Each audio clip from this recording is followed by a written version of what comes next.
Et salut à tous mes serpents solides, ici Solid Snake et aujourd'hui je suis très heureux de vous retrouver pour le tout premier test de la chaîne. Et regardez ce qu'on va tester aujourd'hui. On va tester eSWAT City Under Siege, sorti en 1990 sur Mega Drive, sur borne d'arcade en 89 et sur micro-ordinateur Amstrad ZX Spectrum en 91. Le jeu nous met dans la peau d'un cyberflic, donc le eSWAT. C'est un petit peu inspiré d'un Robocop, un petit peu dans l'idée. Donc le jeu est un style plateforme run and gun avec trois modes de difficulté. Donc le mode easy, le mode normal si je dis pas de bêtises et le mode hard. Allez, c'est parti mes serpents solides, place au test. Donc nous voici pour le test du jeu eSWAT.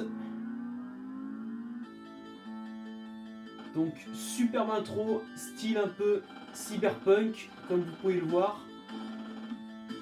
Ouais, avec on nous montre un peu les caractéristiques de l'armure. Ça c'est notre personnage. Voilà. Et là notre personnage avec l'armure. eSWAT City Under Siege. Eh oui. Start. Voilà, donc là, avec la mission, là vous voyez on a la médaille de Captain, le grade de Captain. Donc le jeu se présente sous la forme d'un run and gun, comme vous pouvez voir. En haut, à gauche, on a la barre de vie. En dessous, on peut avoir plusieurs armes. Mais pour l'instant, tant qu'on n'a pas l'armure, bah, on n'a que le pistolet. Et à droite de l'écran, en bas à droite, on a les continues. Donc le jeu est plutôt joli, hein, comme vous pouvez le voir. Hop, bam. Tac.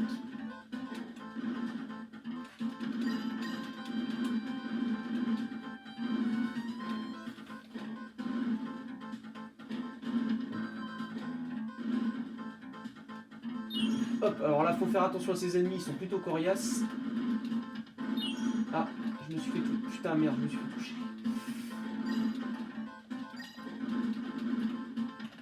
Hop là, bam.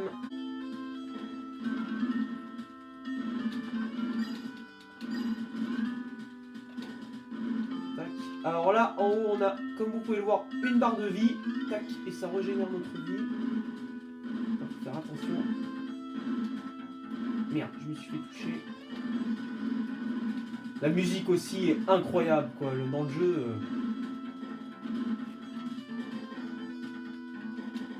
Hop, ça j'ai failli me faire toucher. Et merde, je me suis fait toucher.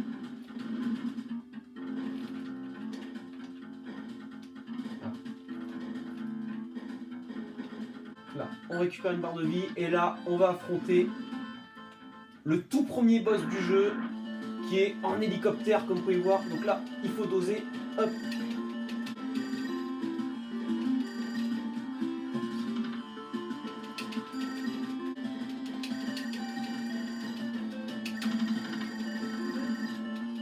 Et voilà, on l'a eu. Et boum. Mission completed. Donc là on passe au deuxième niveau. Donc, comme vous voyez, on a augmenté de grade, on est devenu chef. Hop. Donc là, niveau qui se passe sur une espèce de petite plateforme mobile. Donc là, il faut monter. Donc il faut se méfier des ennemis qui peuvent surgir à tout moment. Hop. Hop. Ah mince, je me suis fait toucher, je crois. Faut faire gaffe à ces ennemis, ils sont plutôt coriaces. En un coup, ils vous one-shot une grosse partie de votre barre de vie. Normalement, je crois qu'il y a une barre de vie qu'on récupère ici. Voilà.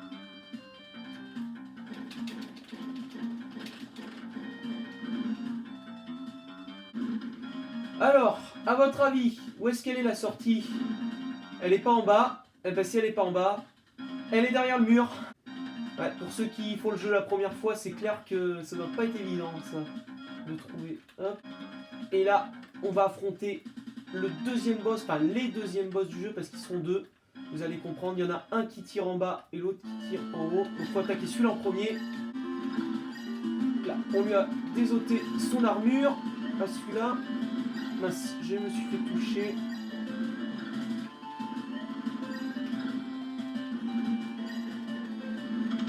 Donc je l'ai eu.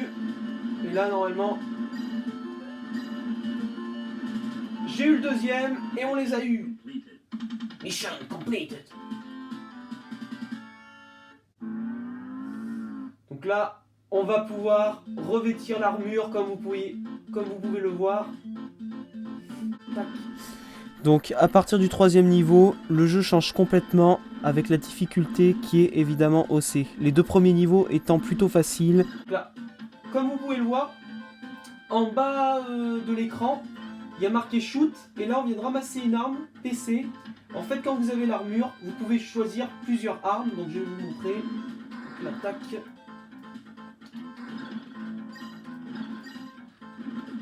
Voilà. Comme par exemple, on vient de ramasser une nouvelle arme, RL. Donc là, c'est des lance-roquettes. Parce que comme on peut pas atteindre ça, voilà. Bam.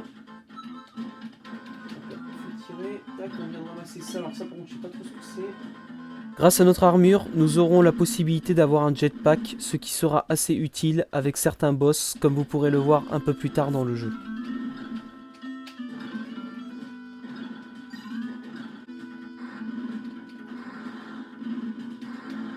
Tac, on les a eu. Hop, une nouvelle vie.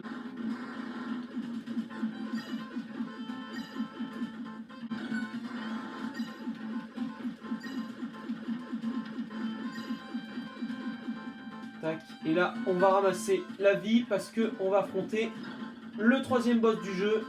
Alors celui-ci, il est très compliqué. Je ne l'ai même pas réussi à le passer, donc je ne sais pas si je vais réussir. Face à ce boss, autant vous dire que j'ai plutôt galéré, mais j'ai réussi à trouver une technique, tout simplement utiliser le jetpack et lui lancer des roquettes en même temps. Et là ça marche, vous allez voir.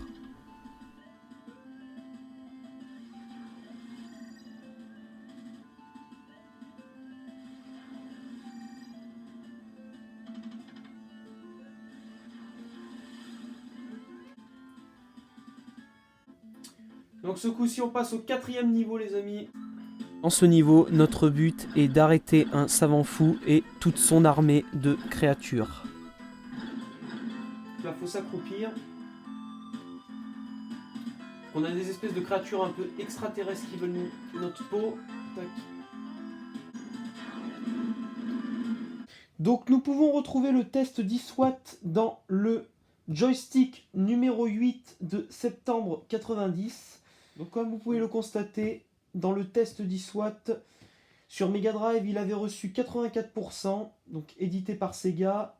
Pour les graphismes, il avait eu 19, l'animation 17, la maniabilité 17, et au niveau du son, il avait reçu 18, et le jeu coûtait à peu près environ 400 francs.